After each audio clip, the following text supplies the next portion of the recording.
Recorded live from Space Coast Podcast Studios in Melbourne, Florida, this is the Cannabis Report with Michael Patterson. Brought to you by MGMC Pharma Group, where we make a difference. Check out the virtual tour of our cannabis cultivation facility on our website, mgmc-group.com. Now here's your host, Michael Patterson. Well, hello, everybody, and thank you so much for coming into our show. Yes, I am Michael Patterson, and this is the Cannabis Report. And today we're having a great guest on, Dr. Callie Seaman, who is from the UK, and we're going to learn all about what she does and a lot about the UK law with medical cannabis and what's been going on there. So I'm very excited to have her on all the way from the other side of the pond. We just had our debut on YouTube, our first show, so we're very excited about that. We learned that some people love Mark singing and others don't. So it's an acquired taste. Really? Yeah, I think it is an acquired taste. So we're going to try to limit. We're going tomato. Really, we're going to try to limit his ability to sing, so it'd be a little bit better in that respect. So overall, if you haven't seen the show or listened to the show, our goal is to educate about the cannabis industry all over the planet. There's a lot of things going on in the world today about cannabis, and a lot of people don't know where to turn, and this is where you should turn for your cannabis knowledge and to understand what's going on and to meet all the great people in this industry that are doing great things. So one of the first parts of the show is we go into the news. So, Mark, take it over with the news. It's time for Cannabis News. Well, Mike, I'm glad that you told everybody that I'm not in the studio. I'm actually in the South Studio this is Space Coast Podcast Studio South in beautiful Boynton Beach, Florida. So for you on the podcast, I look just as handsome as I did the other day. Really? For you on video, obviously you can tell my handsomeness still exudes through the camera, right, even though I'm in Space Coast Podcast Studio South. Yes. Moving on to the news. The news is sponsored by Integrated Compliance Solutions, from cannabis banking compliance software support to merchant processing services for cannabis hemp CBD business. ICS is your seed to bank solution. For more information, please go to icslv.com. So, Mike, Democrats are in control of the Congress, and investors are high on cannabis, pun intended. Georgia's January 5th election results, which flipped the Senate to Democratic control, has lit a fire under the cannabis industry. The market for legal U.S. product was already forecast to more than double to $41.5 billion by 2025, according to New Frontier data. Now it's expected to do even better, with more states legalizing on a faster timeline and full national decriminalization a distinct possibility this year.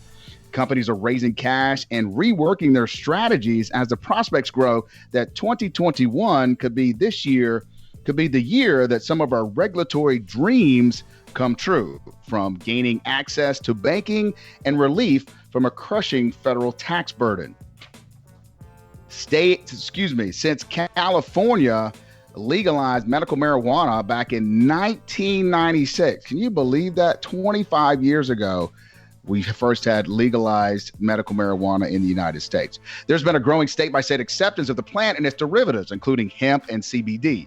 Canada legalized pot in 2018, creating an industry dominated by companies that have listed on U.S. exchanges, enticing American investors. Then came the Rona, the pandemic, in which the cannabis dispensaries were declared an essential service by many states, and more consumers turned to cannabis than ever for anxiety, sleepless nights, or just something to do in the Rona environment. And with Democrats in control of Congress, there's hope that legislation such as the STATES Act, the Safe Banking Act, and the MORE Act will gain traction. We'll talk about those in a second.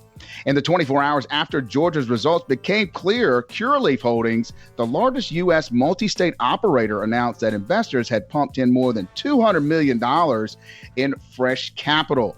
Eric Hewley of Platinum Advisors states, there's an opportunity to light up a demographic in the way that soccer moms or NASCAR dads were a key demographic, Huey states. The message is you don't want to run afoul of the cannabis voter. They live all over. They're Republican, Libertarian, and Democrat. And if you're on the wrong side of this issue, it is no longer a free pass. So, Mike, have you seen the same situation in your business as this article says from Newsweek? We have seen the exact same. Bloomberg. We have seen the exact same interest, I guess you'd say, and I'm sure Dr. Callie will bring her in later and discuss that, and I'm sure she'll have some interesting thoughts about that. But what we've seen here is our team has been inundated with calls from people all over the planet. What's this going to happen, and is the U.S. going to go legal? And what I tell people is it's going to happen, but it's not going to happen exactly like we think it is. With some of these acts, with the SAFE Act and the MORE Act, basically the MORE Act is they want to decriminalize, they want to legalize cannabis 100% and move forward and just start going quickly. I keep telling people, look, you want this to be legal, but we got to do it in the right way. We're already having problems with the CBD. They still haven't ruled on it from the FDA and what those percentages can be in products. And also, we need to make sure we do this in a proper way to find out. We need to figure out the tax rate. We need to figure out the social equity side. We need to figure out how this is going to be infused into the insurance side for Medicare and Medicaid. You know, how do you put a CPT code on a flower product? You know, so these are the things that people need to understand. We have to get this right because other countries, UK especially, and Europe, all the countries there, all these countries are going to be looking to the U.S. to say, okay, whatever the U.S. is going to do, we need to have some sort of similar program so we can make sure we have trade going back and forth. So, yes, I want this to happen, and we are getting more calls, and we're going to see more investment. And what I see is those dollars coming into the industry are exactly what you're going to see in pushing the needle towards cannabis because the soccer moms are getting involved. All these types of groups are getting involved. The last national poll we had, 93% of Americans want medical cannabis legal. Over 68% want recreational cannabis legal. So we want that money can continue to infuse into the market because that's going to push us to have federal action. Well, I think that we're starting to see this. In any industry, you're going to have the early adopters, then you're going to have the mainstream, and then you're going to have the laggards. I think that we're moving past early adoption, and now we're moving into mainstream. And I think I agree with you that we'll just start see the acceleration of these opportunities for cannabis. Hence this fantastic show. Exactly. All right. Now, Pixis International to focus on tobacco and e-liquid divisions. Mooresville, North Carolina, article out of Financial Times. Pixis International, a global value-added agricultural company, announced after a strategic review by the board of directors of Pixis that it intends to divest its cannabis business in order to focus on its more profitable tobacco and e-liquid businesses. In addition, the company has taken action to restructure its industrial hemp and CBD operations to minimize financial investment in that business. In connection with the plan, the company's 3 Canadian cannabis subsidiaries filed and received protection from their creditors under the company's Creditors Arrangement Act, which is the Canadian form of bankruptcy. So, Mike, we just had an article saying that all this money's flooding in, and then this tobacco company is getting out of cannabis. Tell me why. Well, the number one reason is everybody, and what I see is everybody thinks that big pharma, big tobacco, big alcohol can just come in here and is going to dominate.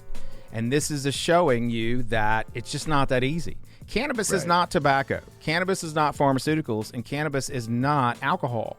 So it's bits and pieces of all those industries. But also when these guys got involved in big tobacco, so to speak, if you don't know who Pixis is, they're basically big tobacco. One of the companies is they treated it like tobacco. And so one of the things is we all know what the tobacco laws are around the world. We still have cannabis laws evolving over time.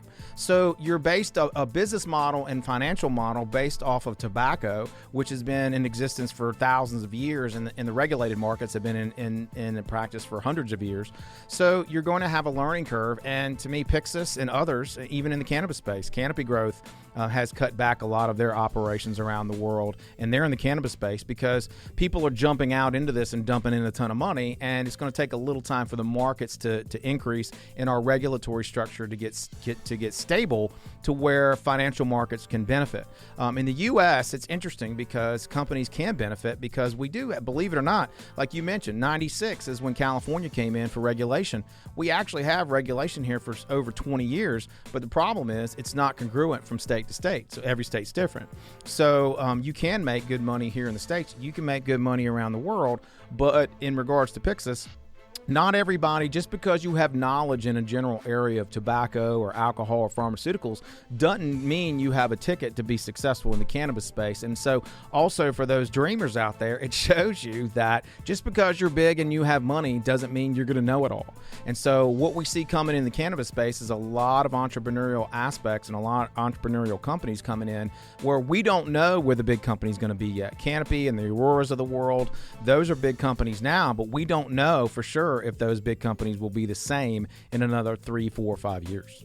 It's almost like the dot-coms where they first came in and you started, you'd have the bigger ones, and then, down the road in that 2.0 where the market resets itself. And I think that you and I have discussed that where cannabis is starting to become the cannabis 2.0, where you get those people that come in just for, hey, I can make a lot of money because I sell cannabis, and they realize it's actually a business.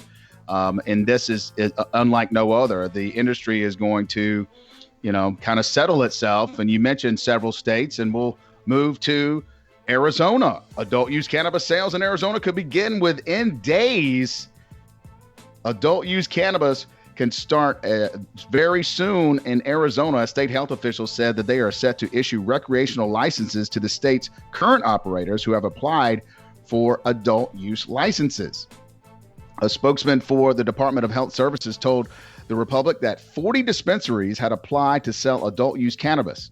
Businesses interested in selling cannabis to adults must pay a $25,000 fee, and there are 131 total medical cannabis dispensaries currently operating in the state.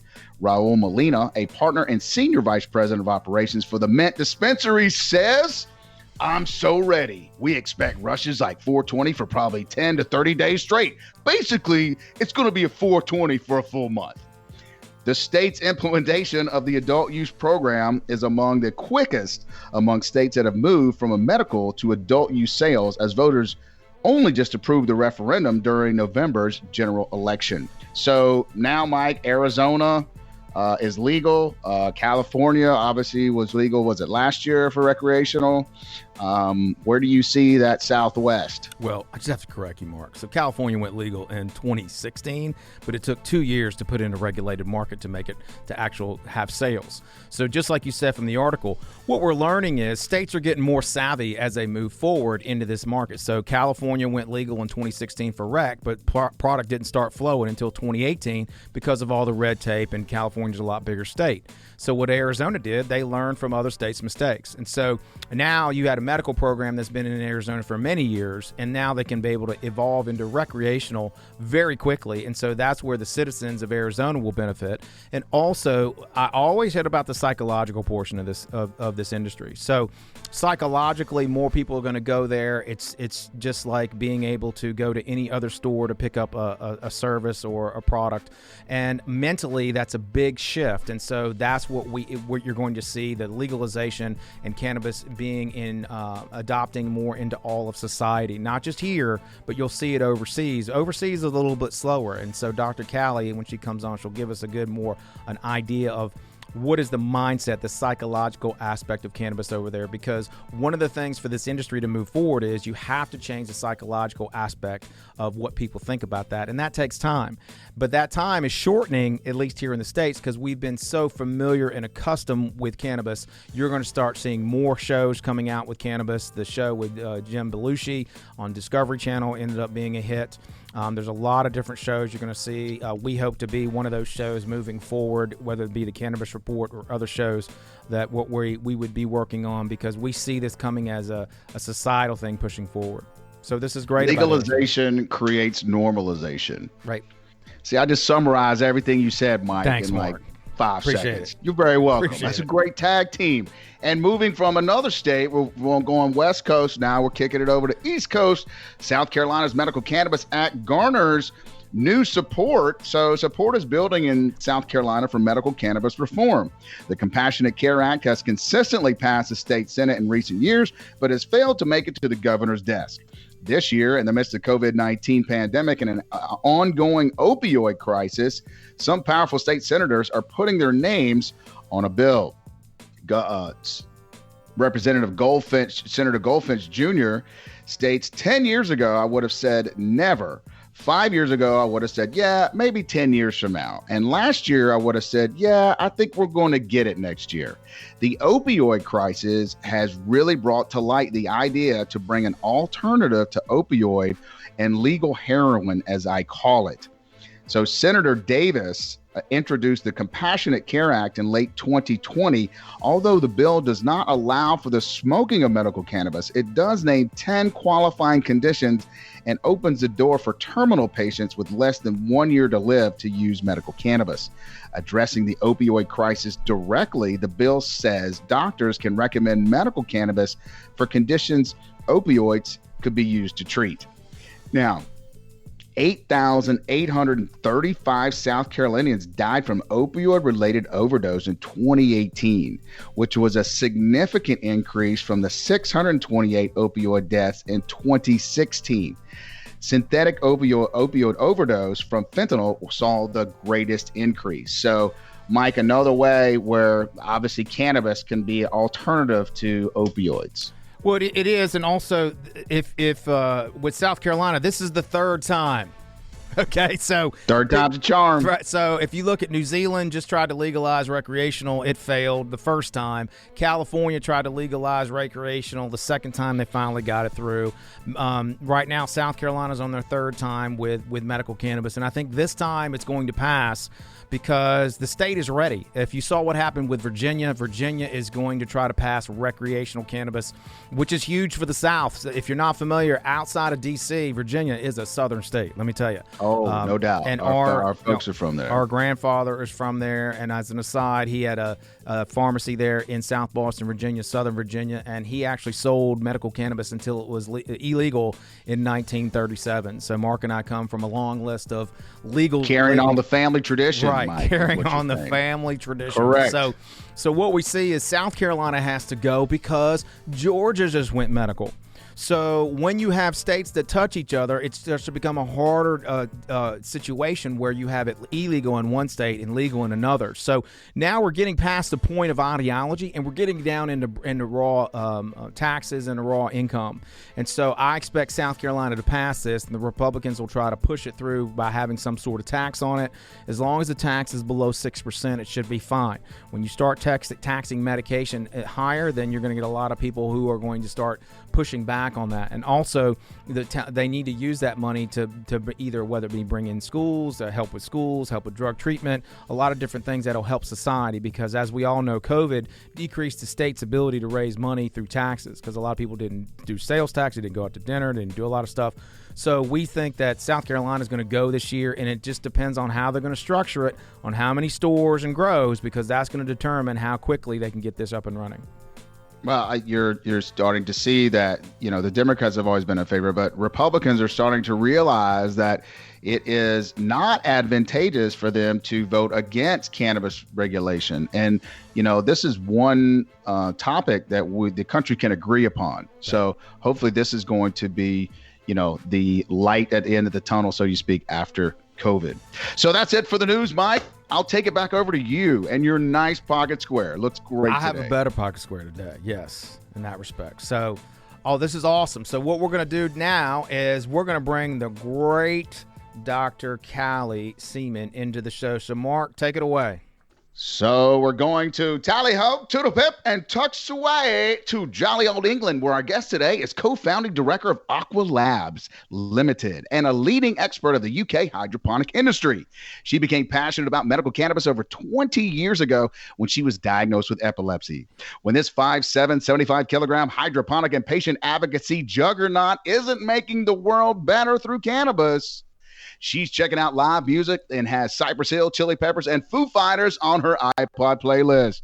I like her more already. Her favorite color is purple. She's never been skinny dipping, and she wants to remind everyone, if you have a dream, you have to have a dream to have a dream come true.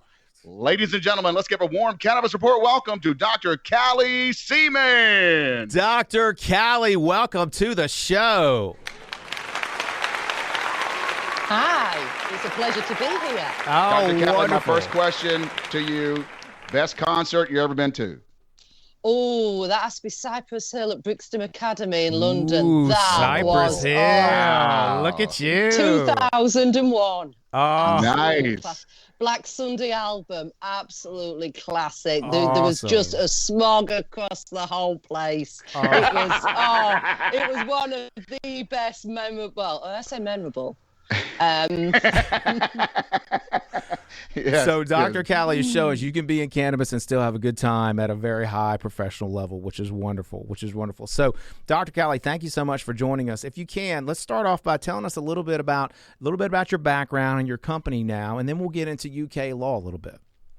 Right. So I originally did a degree in biomedical sciences and went to work for GlaxoSmithKline for a year. Really didn't like it, didn't feel it was for me. Because, I mean, this was what my dream was. I was going to work for a pharmaceutical company and save the world and, you know, invent the drug that would cure AIDS. That was my dream at 15. But I soon quickly realised that wasn't the kind of route I wanted to go down. And my dad, I was very lucky, introduced me to cannabis after I was diagnosed with epilepsy in order to help control my seizures. It was something we had to keep very quiet back then because that was 25 years ago. Right.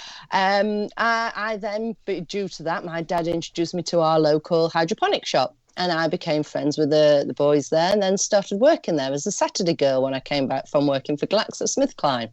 And then carried on in that actual role. I enjoyed it. I had my son and they sponsored my PhD and did a PhD in fertilizer chemistry part-time. Unfortunately, during that time, the company I was working for went into administration and I set up what is now Aqualabs 7 years ago, making liquid fertilizer for the Shogun range.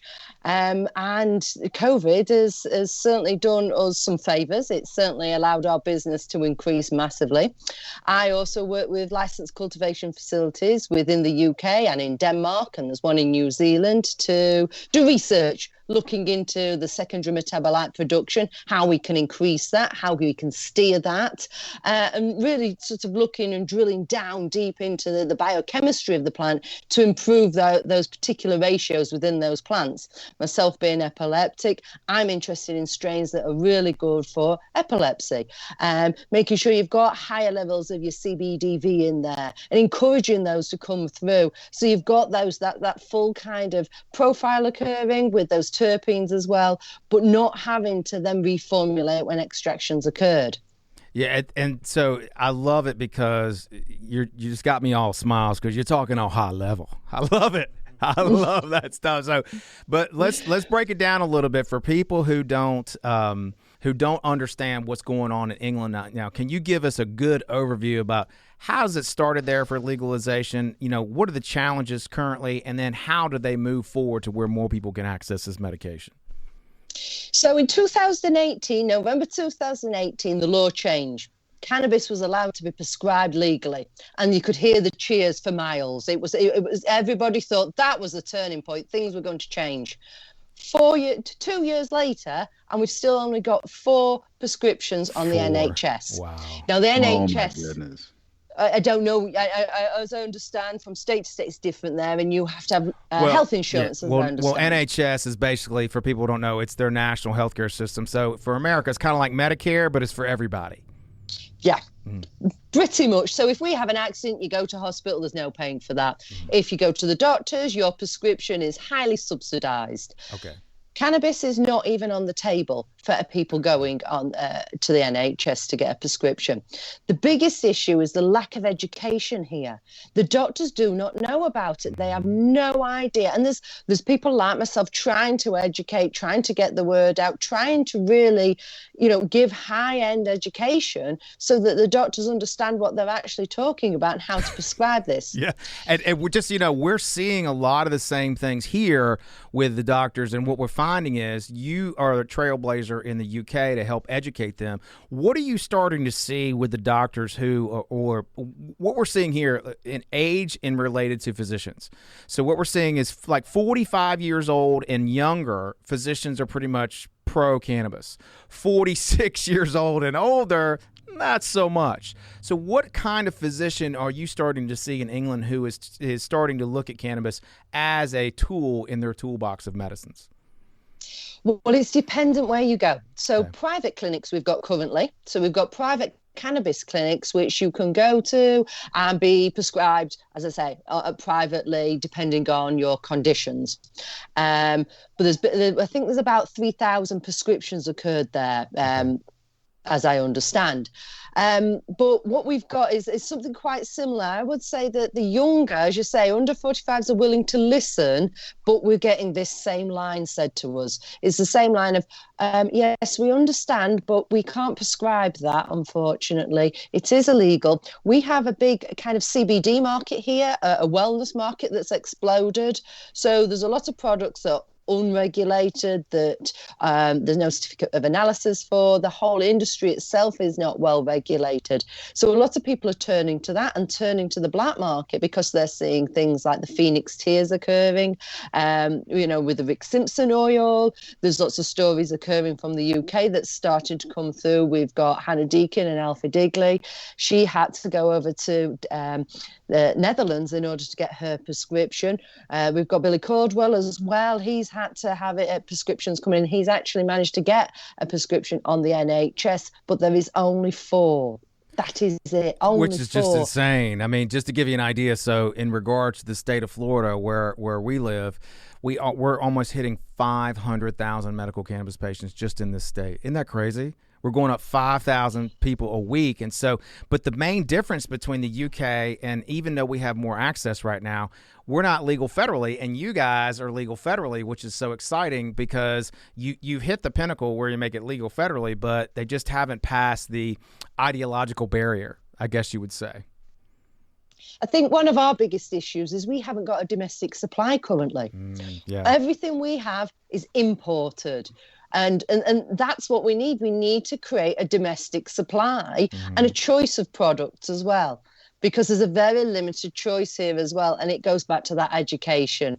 And there's a really big push for isolate here as opposed to actually full plant extracts. Now, I'm preaching to the converted. You guys both know about the full plant extracts and the isolates and the differences. But the isolate is just the pure compounds alone. And with a lot of diseases, particularly epilepsy, it's not as effective. You need higher concentrations of it, as opposed to using a full plant extract, which works a lot more in unity with the actual patient themselves. And it's to me a more natural product. So for our listeners and viewers, can you give them a short little breakdown? What is the difference between a full plant extract and an isolate?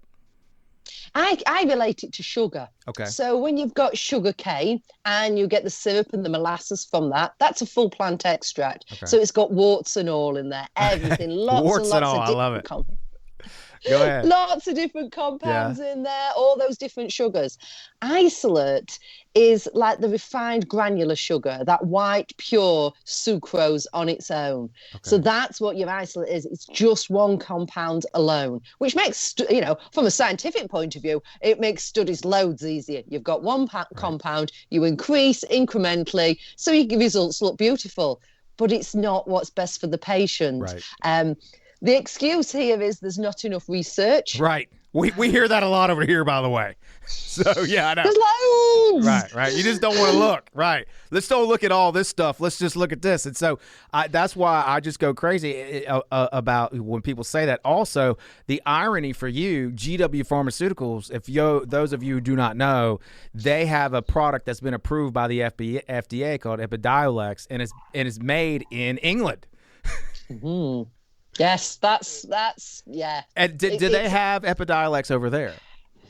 Yes, you can be prescribed that. Okay. It's only for particular diseases, but again, the NHS isn't prescribing. It's the barriers are there, and a lot of us are asking, well, why is this? Why is this? Is there something going off in the background? Are people trying to get their ducks in a row? I mean, you spoke about that the impact of it, and will this have an impact on the pharmaceutical industries and reduce the need for use of opioids? Right. Is this a reason? Well, we're seeing that, and also this is what I think. What I think is that here we're noticing states that have legalized medical cannabis, people are decreasing the amount of other prescriptions 2 to 3 per month because they don't need them. And you and I know through the endocannabinoid system and the decrease in inflammation and so forth and so on. I think that's playing a role because what we see over here is one of the main blockers of cannabis legalization are private prisons, the pharmaceutical industry, and unions of private prisons because they have to lock the people up to make money. You don't want to be cynical, and I try not to be. I try not to be, or anti-big business, but it seems like there is something definitely going on. We are one of the world's largest exporters of cannabis. Mm-hmm. How is that? And we've still not really got a domestic supply. I know. Why is that? It just seems absolutely crazy. I had an appointment the other day, and I have to consider brain surgery before the prescribed cannabis here. It's crazy. So tell me this: where, with your knowledge and kind of what's going on there now, what do you think is going to start happening in the cannabis industry, medical cannabis there in 2021 and beyond? Well, luckily, we had issues with Brexit with the importing from the Netherlands of a product called Bedrolite, a full plant extract that I work with MedCan Support, which is a group which helps support parents with children with factory epilepsy who are choosing cannabis as one of the tools, as one of the kind of treatments that they're using. A lot of them still need to use their pharmaceuticals as well, but it's just one of their tools. So what we're trying to do is help support them and talk to them and sort of demystify it. So if they've got any issues with the products they're getting through or anything, there's a lot of kind of hearsay rather than hard facts here. I mean, I said I did a degree in biomedical sciences, and the endocannabinoid system wasn't even mentioned. It didn't exist. Yeah. All I got taught about cannabis was how to do forensics on it, and that was it. How to detect if somebody had been taking it. That was your lot. Yeah. And that's where it needs to start. The education. We need to get it into degrees, into all medical schools. It needs to be part, just like you would learn about their digestive system. Right. That's where it needs to go. Yeah, absolutely. Absolutely. And then, Dr. Callie, tell us, for people here who want to get a hold of you, how can we get a hold of you? Best place is Instagram, and that's at Dr. Callie Seaman. You can get me on LinkedIn as well, and you can check out the Aqualabs website. Okay, and then can you spell your name to everybody to make sure on LinkedIn they can find you the right way? No problems. That's Callie. Seaman, Seaman, as in the footballer, David Seaman. And see, a lot of people, okay, that's soccer, everybody who's listening. So just to make sense, okay. Because we have shows with Australia, and when we say football, they may think footy or something like that. This is a global show. But Dr. Callie Seaman, thank you so much for educating us on what's going on in the UK, and we look forward to hearing more of you in the future. Thank you for having me. It was a pleasure. Thanks, guys. All right. That was awesome having Dr. Callie on here. This is great. So, Mark, take us into the entrepreneurial. The Cannabis Entrepreneur Tip of the Day. Tip of the day is sponsored by Self-Disrupt. Self-Disrupt is a modern-day white-glove personal branding service. If you need to be seen, they will get you noticed. If you have value to give, they make it more shareable in today's digital landscape. Bottom line is Self-Disrupt strategically crafts your legacy through personal branding content. For more information, go to theselfdisrupt.com. Mike, I added a little flavor to that ad. I'll take it back to you. All right. We love the flavor. Okay, the tip of the day is use fear to your advantage. So many people said, I'm so scared. I don't know what to do, and I don't know how to do it. That's okay. Do they say it like that? Sometimes they do. Sometimes it's kind of funny. So you're like, I don't know what to do. So I'm the same way. A lot of times I get scared. So use that to your advantage. So one of the things, give you an example, is I went to speak in front of a county commission office. It was Brevard County, actually, where we are here in Melbourne. And they were voting on whether to allow dispensaries in the state of Florida for medical cannabis. So medical cannabis dispensaries, the rule is in Florida is you can allow them, and if you allow them, you can't set a limit on them, or you can ban them outright. So at this time, they were banned outright. So this video is actually on our Facebook page. It's U.S. Cannabis Pharmaceutical Research and Development. So if you're watching this, I'll put it below on LinkedIn, so you can click on that. But I went in, and so I knew that they had already talked about it before, and they didn't want to do it. And so I went in and I prepared the speech ahead of time, because if you've never spoken in the county commission office, you have all these people coming up, and they usually give you 3 to 4 minutes. So I came in and I wrote out everything I was going to say, and I wrote out what I was going to, kind of the direction I wanted to go, and how am I going to convince these people who really don't know anything about cannabis. And so how's this going to be taken around my community, because I'm coming out to my whole community that I do cannabis full time and I do all this stuff. So I came out and practiced. For the first minute of what I said, I basically told them that I know everything about this business, and if you come at me on live TV and try to make me look bad, I'm going to totally destroy you. That was my hope, because they're all pro. In a really nice way. In a really nice. In a really nice way. So that's why I preface this, because you can watch this on it, but this is what's going through my head. I walk up to the stage, I'm like, okay, I'm not going to let anybody take me down by doing this. And that fear made me push and push and push to get this done. Long story short, we won the vote 5-0. And on top of that, I got a standing ovation to the entire 8 people who were in the crowd, and we won. And so the point is like, I was so scared when I started, but by the time I got through it ended great, because I prepared and I used that fear of failure to go out and crush it and work over and over and practice in front of the mirror before I went out there and really do it to where I felt very confident. So the more fearful you are, the more you need to study and practice and get better, and then that will make you succeed in whatever you're going to do. Well, Mike, that's a great example, but it also highlights the fact that the people that are elected legislators that are making decisions on cannabis policy know nothing about cannabis. Right. So it takes the educated, industry to educate the rest of the general public, because those are the ones that are creating the laws in order for us to function. So if it's not for the cannabis industry setting its rules, who's going to set them for us? People who don't understand what our industry is. So fantastic tip of the day, Mike. Thank you. Oh, let's move into our champion.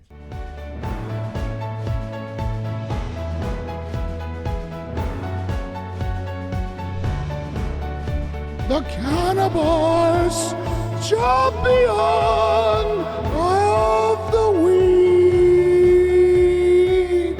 Cannabis Champion of the Week, sponsored to you by the World CBD Awards. If you want to be part of the world's only objective product awards competition, the World CBD Awards Conference and Gala is for you. For more information, go to worldcbdawards.com. All right, champion of the day is Megan Kahn. Megan Kahn is Megan. Last name is Kahn, and she is a domestic violence case manager. And you're wondering, how is she a champion? Well, I'm about to tell you. Floridians have been legally prescribed medical marijuana since 2017, and there are currently almost 500,000 patients statewide, which is the largest medical program in the United States. But there's nothing in the state law that prohibits employers from discriminating against patients. And Megan Kahn is one of those people who've been discriminated against. Megan Kahn graduated with a degree in social work last year. She got her professional license soon after her graduation, and around the same time she was prescribed medical cannabis. She got a job offer in her field. She sent in all the documentation. She sent in a picture of her medical marijuana card and her prescription to her employer. But the job offer was revoked when THC showed up in her drug test. The employer even went further and reported her as an impaired clinician to the State Board of Social Work. Megan was told she would have to complete a year-long rehab program to lose her, or she would lose her license. She said, "I can't even drink alcohol. It's abstinence completely." The Florida Commissioner of Agriculture, Nikki Fried, told us that medical marijuana employment discrimination is affecting almost every industry.